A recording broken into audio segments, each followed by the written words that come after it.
The Nets are going to need to go into this season playing a heck of a lot faster than they played last year. That's good news because they got Ben Simmons coming back, hopefully at full health, who can facilitate more of what he calls a run and gun offense. We're going to talk about what the Nets need to do to pick up the pace this season and why that's going to really benefit them as a team. We'll get into that. But first, the theme music. You are Locked On Nets, your daily Brooklyn Nets podcast. Part of the Locked On Podcast Network, your team every day.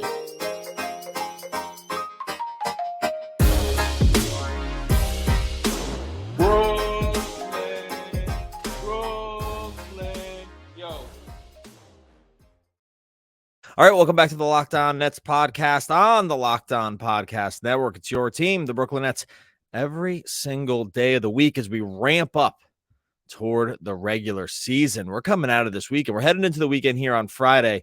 No Nets basketball. We're going to come out of the weekend there on Monday with some Nets basketball. First preseason of the game rolling on Monday. Looking really a lot forward to that. I'm Doug Norrie, owner-operator at DFSR.com. Been doing projections there for close to a decade for the NBA, NFL as well. If you want a free trial, go check out DFSR. If you want to talk with Adam and I over on Subtext, trading Nets text every single day, all throughout the day. It's fast and furious over on Join Subtext, just like having a group chat around the Nets. Go need someone in your life to talk to Nets with you? We're there. Join subtext.com/locked on Nets to get yourself started. All right, tons to talk about today. Training camp in full swing here for Brooklyn as they ramp up toward the season. We already know that this season's got tons of question marks, things that we're trying to flesh out, figure out, determine, make best guesses at, hope and wish on around how this Nets season is going to go and what to really expect. Obviously, we've talked about a bunch of this stuff, leading into it, and we're going to talk about more. We'll maybe even learn more from this first preseason game. But one thing I wanted to get into today was really just sort of an expectation level around the team and what we can, if we're talking about wishing and hoping, something that could possibly happen and kind of needs to happen for the Brooklyn Nets this season, especially with the personnel that they have and with the sort of team that they have put together. And that's just, they need to play a heck of a lot faster. Now, Ben Simmons did mention this in training camp, some news and notes coming out of there, just talking about, sort of the style of the team. And Simmons had said, when it comes to how the team is going to play, we're getting this from Nets Daily. He said, run, gun, get to the rim, get to the free throw line, corner threes. You saw me when I was healthy playing, moving the ball. That's basketball at the end of the day. You got 5 players who want to move the ball and get the option every time down the floor. But we're going to stick with the run and then gun part of this quote because this is going to be such an important part of the Nets' identity going into the season and really something to look for in terms of how they operate as the season goes on. Which is to say, are they going to be a team where if Ben Simmons is healthy, can they push the pace in a way that we really haven't seen from this team? I mean, we for sure didn't see it last year. We'll get into some of the stats around that, but just a team that has not just wanted to, nor really had great personnel to play fast. Right. To get up and down the court. Now, some of these things had to do with the team makeup. Some of this had to do just sort of with the personality of the team that they had and just the guys that they had, that they just weren't going to be, huge pace guys. Back to James Harden days, like James Harden's not a huge pace guy, right? Like even having Kevin Durant on the court, like this is not a team that's going to get out and run and gun. Kyrie is a great open court player. He would definitely push the pace when possible, but they didn't really have a ton of other guys. The hope with Simmons sort of leading the charge is that Simmons can get out in space. He's really, really good on defense.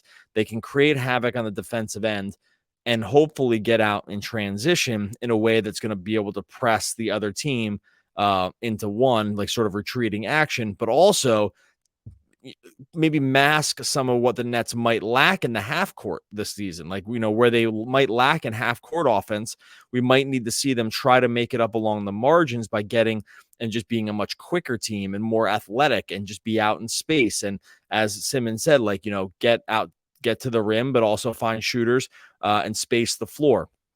They are set up as a team this year that can at least try to do this, depending on some of the personnel that they run out there, where they can try to get out into open space more, where they can try to play at a much faster pace, where they can try to tax the defense at every opportunity, the opposing defense at every opportunity. And really, like I said, and possibly make up for the fact that this is not the most talented team in the world. Like, we already know this. Like, this Nets team is just, when you look at just overall top to bottom talent, they don't have as much talent as some of the other teams in the league. They don't have a bona fide top 10 or 15 superstar for sure. We'll see where guys like Bridges end up at the end of the season.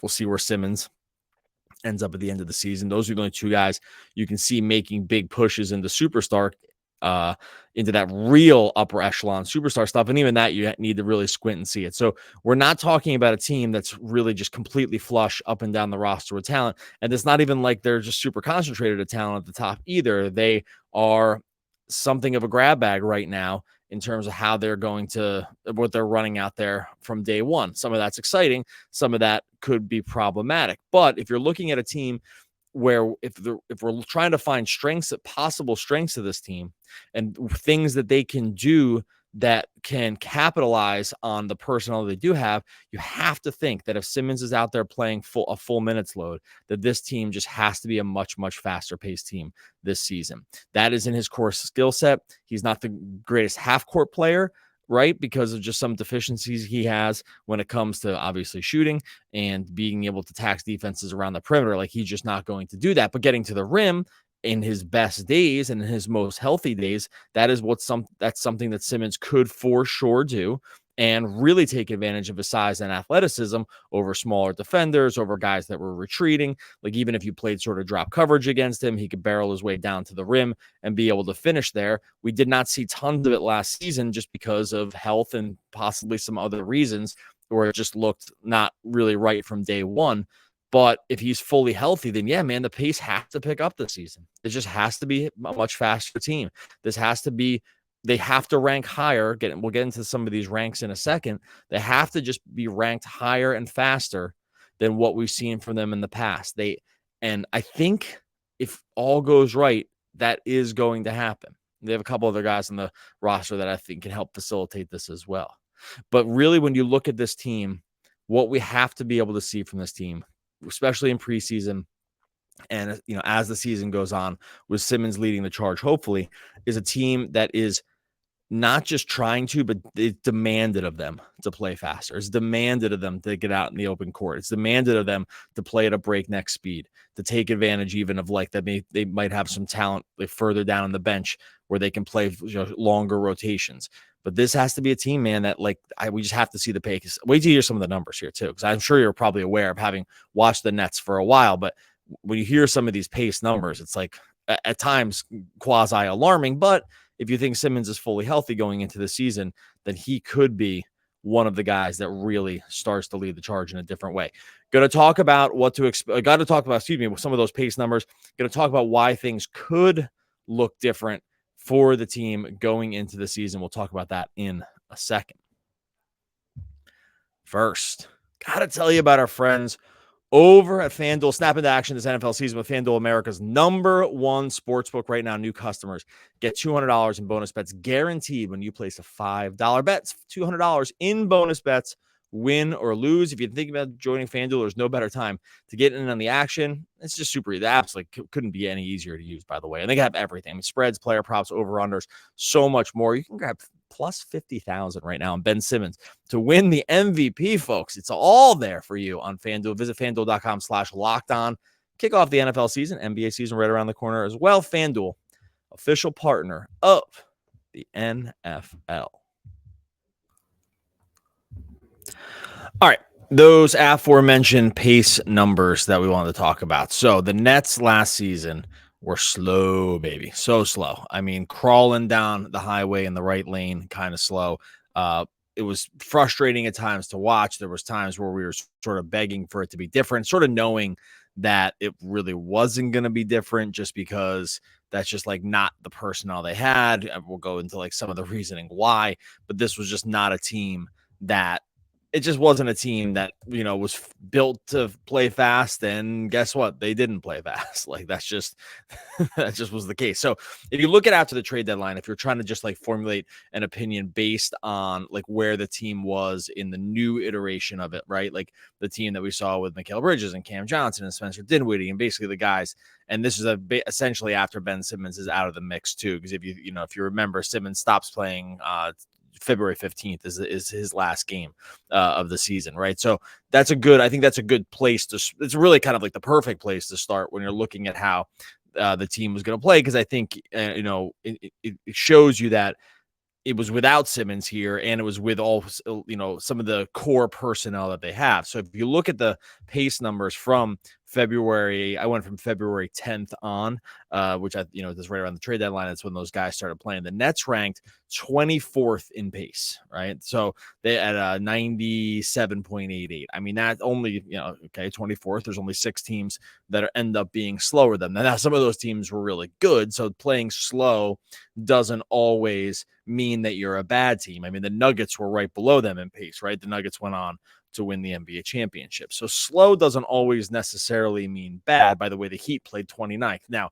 regular season Heat and playoff Heat were two different stories, but it wasn't like the Heat were playing some breakneck pace in the playoffs either. So I don't necessarily think that playing slow is bad. Sixers were the slowest team in the league, but those teams were sort of more built to play slow because they have some elite, like let's say centers in terms of at least the Nuggets and the Sixers, where it's like, hey man, we want to get into the half court. And plus the Sixers have Harden plus Embiid. So you're going to be absolute molasses up and down the court in that case. But in terms of those teams, it's like, okay, well, we have bigger, maybe sort of slower guys that we want to get into the half court and take advantage of their size, strength, and just overall ability. So it makes sense for them to play that way. It's like but the Nets don't have those guys, right? They didn't have those guys last year. It wasn't like they were punishing teams on the block. It wasn't like they were punishing teams in the half court. They were just slow for the sake of being slow. There was really it wasn't like bringing them any great advantage on the offensive end. It was just, they kind of lacked much in the way of guard play and pace pushers, and therefore just kind of everything just got bogged down, right? Like they struggled on offense to some degree also. So like some of the half court stuff gets slowed down also, and they just end up with some not great shots. So the pace overall was this thing that was sort of affected by who they had on the team, but also it wasn't like there was any for lack of a better word, push to have to go out and be something different. It was just like, hey, Spencer Dinwiddie's a lead guard. He's not, an overwhelmingly fast guy. Sometimes there's a little bit of, dribble the air out of the ball stuff with him in the half court, right? And after that, who were like the dynamic guards that the Nets had that they could rely on to get themselves up and down the court? Like that really wasn't the case. Now, sometimes pace can be sort of tied to like you're missing shots and other teams are getting up, they're getting up and down the court against you, or you're pushing it and just sort of like you're kind of in a run and gun style overall. Leaders in pace during that time with Spurs, Jazz, Hawks, Bucks, Pacers, feel a little bit more in the way of guards with some of those guys, just a little bit more in the way of transition offense, but Hornets were 6. So sometimes pace, again, doesn't necessarily translate to you just being a good team either. It's just, it's a mix, right? It's a function of, what you are as a team, what you are as a personnel, like what you're trying to do, how good you are on defense, if you can keep opponents off the glass, second chance points, like all these things kind of add up to an overall pace. It's not just like, hey, we're going to play fast and therefore we are. Like there are other things that your team cannot do well that's going to affect it's going to make it so you are unable to maybe get out and transition. We'll talk about some of those things in a second. But overall, on the whole season, the Nets were 20th in pace. They were tied with Boston, Brooklyn, and Chicago. So, you see when they're a slightly better team pre-trade deadline, Durant, Kyrie, a more healthy Simmons at that time. I looked at the pace numbers in when Simmons' most healthy stretch, which was essentially like November through December. They were in the 19th and 20th range during that time. So they were playing a bit faster with him, but overall, we know that he wasn't fully healthy during that time. 2, that wasn't like the rest of the guys that they had on the roster there were going to be a big part of this push either. So this was just not a fast team in general. And then when the trade deadline comes and they move on from those guys, it just gets slower and slower and slower. So we see when we look at how they were playing that it was sort of a rough style. It didn't really help them at all. And they were hurt by the fact that they just didn't have really any other ways to get out and really move in the core of an offensive scheme that was going to make it so they could push anything up and down the court. So it's going to be interesting to see sort of how they play it and just in general, right? Like, what is this going to be the plan for Jacques Vaughn? I know Ben Simmons has come out and said that that's what they want to do, that's how they want to sort of read and react and be that way. And it makes sense that he would come out and say that, like, as part of like what he thinks he wants to do, as a core team member for this team, or where he thinks his skill set translates and lies, right? Like, that would make sense. But do the rest of the guys see it? Like, I'm not really sure. And do they even have the personnel to go out and be a faster paced team? Do they see that this is something that they need to be able to do? It's clear that I think Simmons sees it. It's clear that he understands that, like, this is where his NBA bread is buttered, right? He doesn't want to be in a slow grinded out half court offense. So he's not built for that. He can't shoot well enough to be able to do that. He can't really play in the post well enough to be one of those like bigger guys, right? So like, he needs to be out in the open court. He needs to be causing havoc. He needs to be taking advantage of his size, athleticism, his strengths, the things that he does overall really, really at an elite level when he's really healthy. Because when you look at these numbers from last year, they just don't really add up. Like, the Nets shouldn't have been this kind of team. They shouldn't, or like, they just can't do this again. I guess that's my point. Is like, we can't, when we look at these pace numbers from last season and see where the ranks are, like 20th in the season, 24th, or when after the trade deadline, like when we see that how things ended up, we just know that it just really can't be the case again. This can't be the same team, because I'll tell you right now, if they're playing at this kind of like 24th, 25th pace, which feels impossible, but let's just say that after the first couple weeks of the season, like we see it, that's what's happening.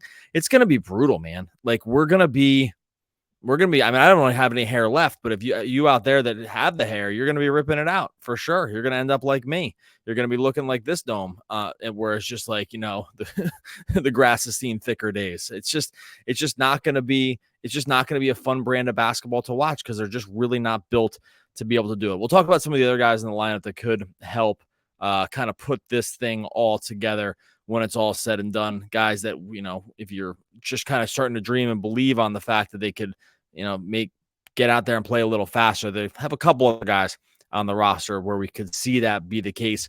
We'll talk about that in a second. First, I'll tell you about our friends over at Bird Dogs. Bird Dogs make you look good. Point stop. You've been hearing us talk about Bird Dogs all summer. That's because Bird Dogs are just the best shorts I've ever worn. It's really not even close. They've got the stretch khaki. They're designed to fit a little slimmer, so they're going to look good on you on basically any occasion. But here's the thing. They look good for any occasion, and they can be worn on any occasion. You want to go exercise? You put on the Bird Dogs. You want to go out for like a nice-ish dinner, right? It's not getting super fancy here, getting out of the summer. You throw the Bird Dogs on because they're really, really nice looking short. You want to stay active? You can do the Bird Dogs. Get on the golf course. Bird Dogs are perfect for it. They're my wife approved. Like, she's, I throw them on. We're going out for, dinner. Yeah, Bird Dogs it is. And here's the thing. When you're wearing them, not only going to look good, they just are the most comfortable shorts you ever worn. They got the lining on the inside. They fit way better than anything else I've ever worn. I got 3 pairs in rotation right now. I got the pants as well. It's all there when it comes to the Bird Dogs. You can get yourself in the Bird Dogs right now. You go to birddogs.com/LockedOnNBA, just like our network, or use the promo code LockedOnNBA at checkout. You're going to grab a free Bird Dogs water bottle with your order. That's birddogs.com/LockedOnNBA for a free water bottle at checkout. You won't want to take your Bird Dogs off. We promise you. All right, let's close this out with who else is on the Nets roster that could help this case. We already know that Simmons is built for it. I think that he wants to play that way. Do the Nets have the rest of the personnel and roster to be able to handle this? That one is a little bit of a dicier situation. We talked about Dinwiddie, at the top. I don't think Dinwiddie on his own is a really, really fast player. We know that when he gets into the half court, things do tend to slow down for better or for worse. He was able to facilitate some of the offense last year, but there was definitely some aspects of the half court offense that looked problematic at times. I do not think that's all on Spencer Dinwiddie. I'm just saying that I just don't think he's the type of guard. His core strengths aren't really like out there playing in the open court. He does want to get to the rim and draw fouls, as we know and have seen for better or for worse many, many times. But like, we don't think of him as a fast player, right? He's a half court sort of mini facilitator. He wants to sometimes run the pick and roll. He wants to get a little ISO with guys, and that's going to be the case. But we're also hoping that maybe this year with Simmons, he plays a little more off ball. But I don't think anyone's really looking at him to really just kind of jumpstart things when it comes to getting out there and playing faster. After him, like the guard play, it's going to be interesting to see how it goes. I mean, I'm looking at Dennis Smith Jr. as possibly a facilitator for this. We know this dude is pretty fast. He's really causes havoc on defense with his on-ball defense that can create transition opportunities. It's unclear totally what his role is going to be because we're not even positive of like what the starting lineup and what the depth chart exactly looks like right now, right? Like maybe you think Simmons is starting and it's something like Simmons, Dinwiddie, Bridges, Cam Johnson, Nick Claxton. Okay, that team's going to have some spacing issues. Simmons should help increase the pace.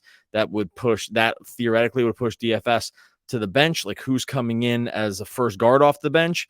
Is it going to be Dennis Smith Jr.? Maybe like that. He could be a pace pusher. He's a guy that can get out into the open court for sure. Is it Cam Thomas? Like we talked about that on a previous podcast. It doesn't really look like from some of the things that he said that it's going to be a Cam Thomas, and that he's definitely not that guy either. Like he's not a fast player. He wants to get you into right. Like he wants to get you into ISO stuff and be able to score off you. And he's not really, sparking a lot of transition opportunities. So after Simmons, like I'll be honest with you, I think the Nets have to try to play faster, but when you look at the lineup, it's hard to see exactly how that's going to all happen. It's hard to see exactly where that's going to come from. Like they don't have a Tyrese Halliburton on this team, right? They don't have Steph Curry and guys like this that just generate really quick twitch, fast paced stuff, right? Ja Morant. These are some of the teams that were leading the league in pace last season. Even like OKC that was trying to get out and get after it as much as possible, right? So they don't really have these guys on the team that are going to be able, these guard facilitating kind of guys that are going to be able to really do that outside of Simmons. So I am a little concerned about how this goes. And if we get into this sort of half court slog, just because maybe the team's not talented or not totally built for it, yeah, I'm a little worried that this could end up being the case again, because it's not like we look down this depth chart and see all this different stuff. Now, they do have athleticism on this lineup, on this overall thing, right? Like they have Lonnie Walker, okay? They have Darius Baisley. We'll see how much he's going to end up playing. I mean, he could be pretty buried. I'm not really sure. But the other guys are going to play minutes. Royce O'Neal, Dorian Finney-Smith. Like, I don't know. Do you think Daron's the backup five? Like, these guys just aren't going to be out there really pushing the ball. So I'm a little concerned that this is what we're going to see again, that we're going to see a team that finishes like 20th or lower in terms of overall pace, that we see some low scoring affairs from this team where they're struggling a little bit to get the ball in the basket.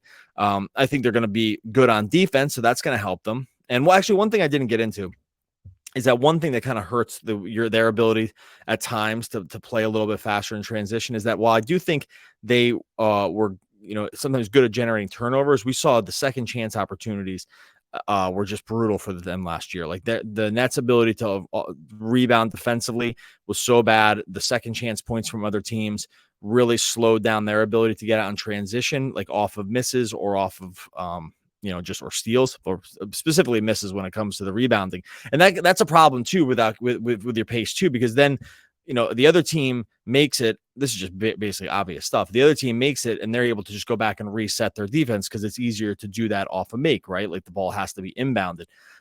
When the Nets are not generating defensive rebounds at a pace that is like, anywhere close to league average, that's going to just slow down their offense too. So the rebounding does play a part of this as well. And I apologize because I meant to get into this earlier in the podcast, that when you look at their rebounding numbers, those aren't like 1-for-1 with this, but in addition to just being a good defensive team that can to really mix it up, they have to be able to get on the boards too in order to really be able to facilitate some faster paced offense. They just haven't been able to do that. Like this is the other core complaint that we've had around this team for feels like ever now, definitely for years, is the rebounding. It's just so problematic. That the second chance points, I talked about going bald here a little bit before with the slow pace. I mean, second chance points feels like it was just going to send me to an early grave last year after these good defensive stands where the team would just end up getting an easy putback, or, just one guy over three, one opponent over three Nets guys getting something in the lane, getting a kick out. Like, I feel like we just saw that 1,000 times plus last season. That's going to end up causing problems for them going back the other way, because like I said, the defense resets and he just can't get out there and push it. So the Nets need to be able to clear that up as well. And Simmons helps with that also. Like, Simmons is a much better rebounder than some of the other guys that they've had on the roster. So it's not just the defensive piece. It's not just the fact that he sort of has this as part of his core being. It's that he's also able to rebound better, and they need to be able to do that better as a team, just to keep opponents off the glass so that they can go out and press the advantage with a team that's backtracking, cross-matching, and trying to figure things out in the defensive end. So these are some of the things we're going to keep an eye on for.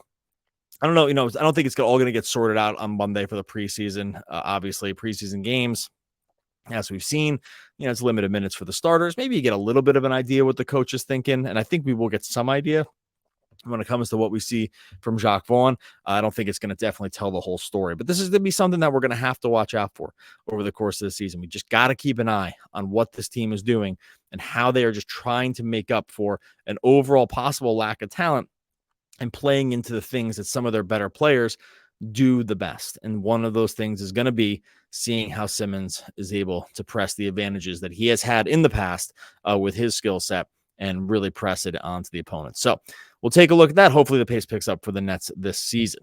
In the meantime, we'll be back again Monday. We're going to be talking about this preseason game that's coming up, which we're really, really excited for. I think among some of the other teams, like the Nets, have a lot of questions to answer, and preseason doesn't answer all of them, but it starts to give you insight into how Jacques Vaughn and company are going to be thinking. So excited to see what rolls out there. Adam and I will cover that going into next week. In the meantime, make sure you join subtext.com/lockedonnets. We'll be trading texts all day long about the Brooklyn Nets.